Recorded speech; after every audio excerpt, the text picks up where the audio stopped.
அனைவருக்கும் எனது அன்பான வணக்கம். திருவள்ளுவர் இயற்றிய திருக்குறளில் அறத்துப்பால் அதிகாரம் 36 மெய் உணர்தல் 360வது குறள்.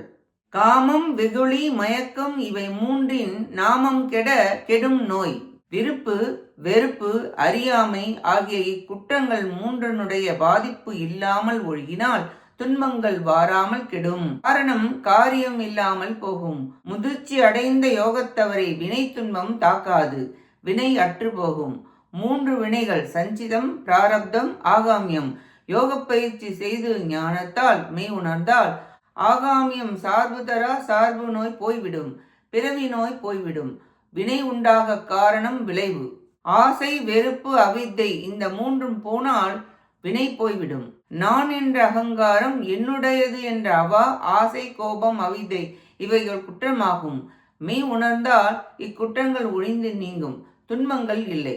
இக்குறளால் மெய் உணர்ந்தவர்களுக்கு குற்றங்கள் ஒழிந்து போவதால் உயிர் உள்ளவரை எடுத்த உடம்பும் அதன் வினை பயன் மட்டுமே அனுபவிப்பர், துன்பப்பட மாட்டார்கள் என்று கூறப்பட்டது. நன்றி, வணக்கம்.